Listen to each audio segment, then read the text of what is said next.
भक्तों, पूर्णिमा तिथि हर महीने आती है। इस तरह साल में कुल 12 पूर्णिमा तिथियां आती है, लेकिन मार्गशीर्ष महीने में पड़ने वाली पूर्णिमा का बहुत ही ज्यादा और विशेष महत्व होता है, क्योंकि ये साल की सबसे अंतिम पूर्णिमा तिथि होती है।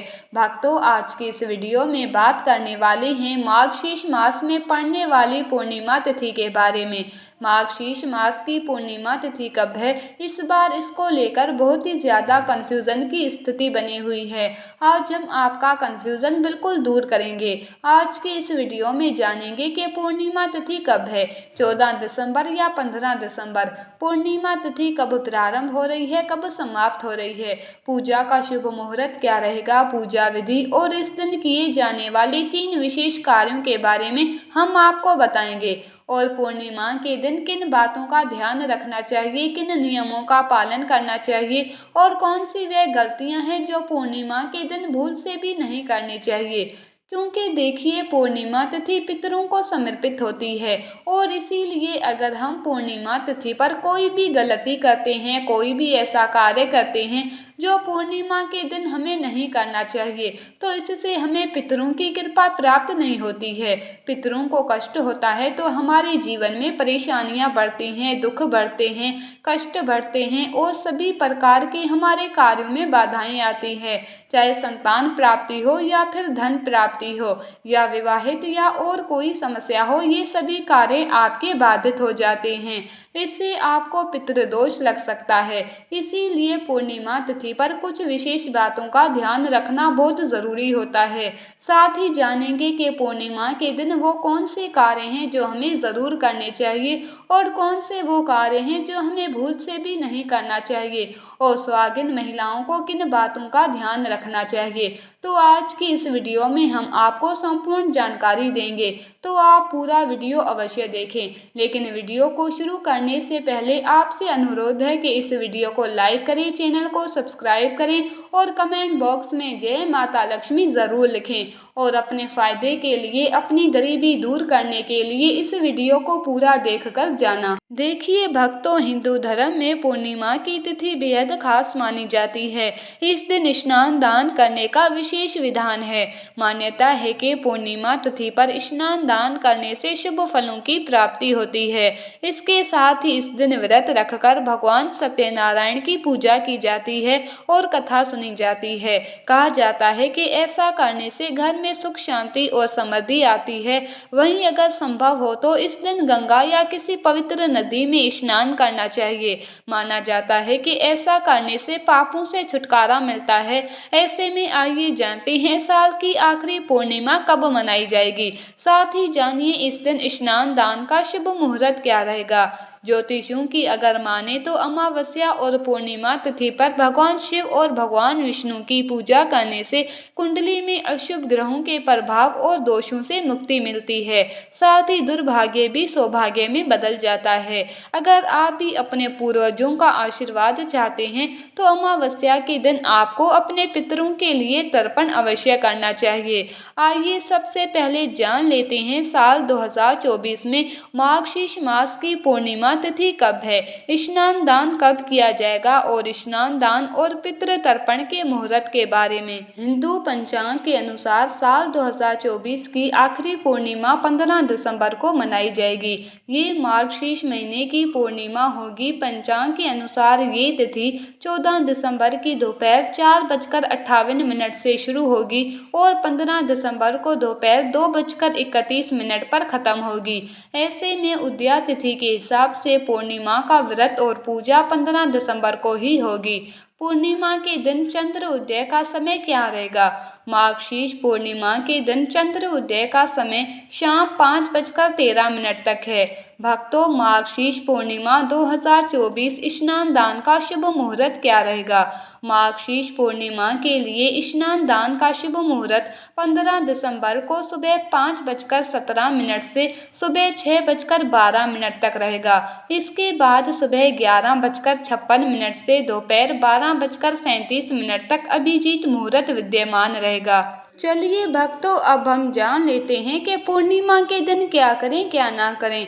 परंतु उससे पहले एक रिक्वेस्ट, अगर आप इस चैनल पर नए हैं तो आप इस वीडियो को लाइक करें, चैनल को सब्सक्राइब करें और कमेंट बॉक्स में जय माँ लक्ष्मी ज़रूर लिखें। पूर्णिमा के दिन भगवान विष्णु की पूजा या उपासना अत्यंत शुभ मानी गई है। मान्यता है कि इस दिन चंद्रदेव की पूजा भी लाभकारी मानी गई है। इस दिन चंद्रमा पूर्ण होते हैं। इस दिन चंद्रदेव को अर्घ्य देने से जातक की जन्म कुंडली में चंद्रमा की स्थिति मजबूत होती है। इसके अलावा इस दिन सफेद चीजों का दान भी अत्यंत शुभ माना गया है।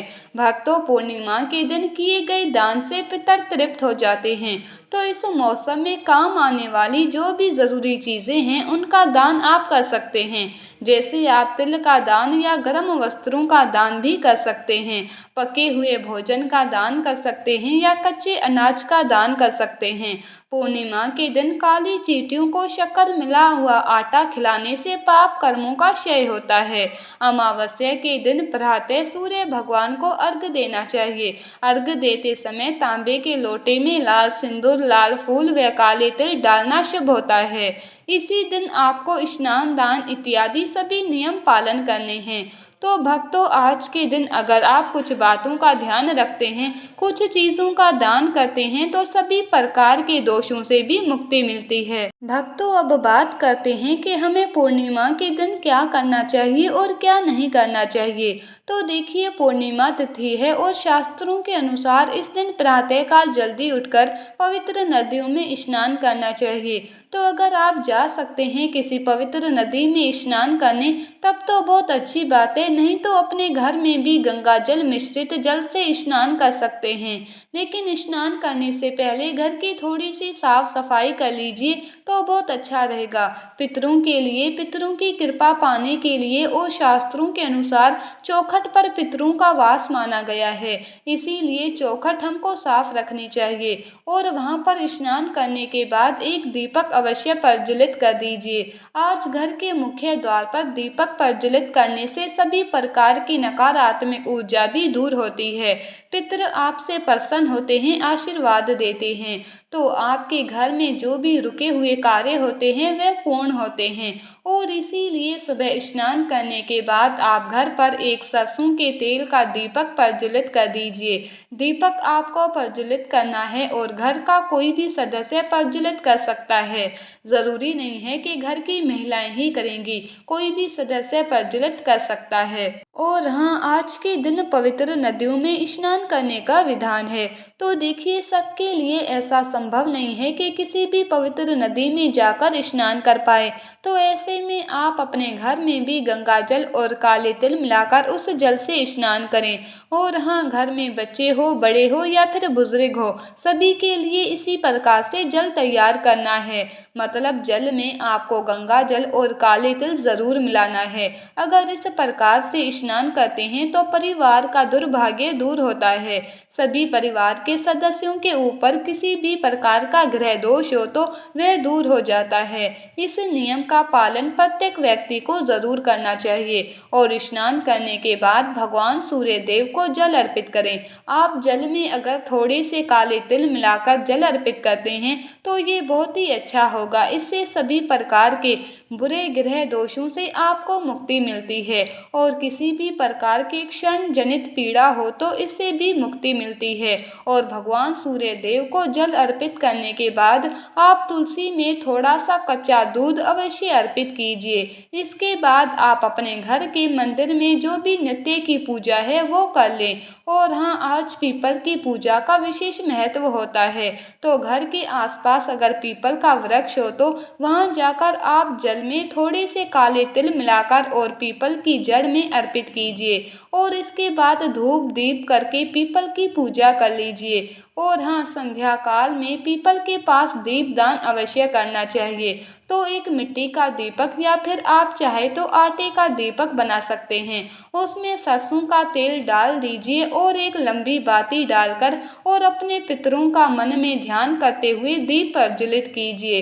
इसके बाद थोड़े से काले तिल उस दीपक में डाल दीजिए और अपनी परेशानियों से से मुक्ति के लिए अपने पितरों से और भगवान शनिदेव से प्रार्थना कीजिए। इस प्रकार से अगर आप आज के दिन पीपल की पूजा करते हैं तो समस्त प्रकार के कष्टों से, दुखों से आपको मुक्ति मिल जाती है।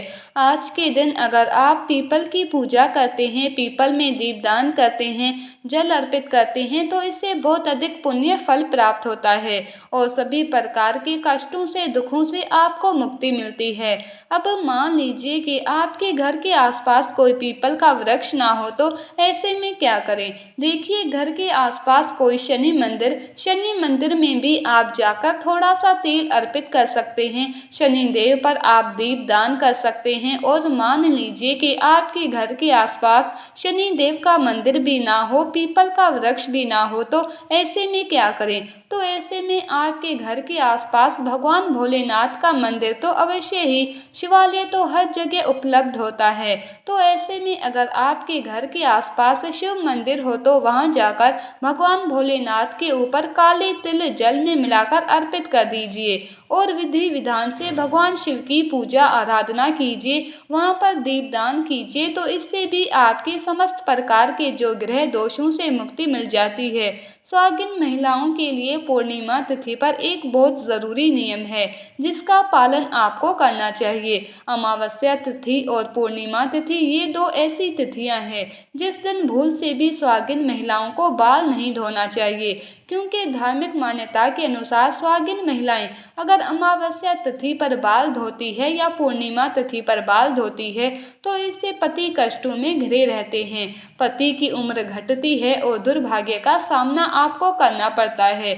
तो भूल से भी अमावस्या और पूर्णिमा तिथि के दिन बाल मत धोएं, इस बात का ध्यान रखिए।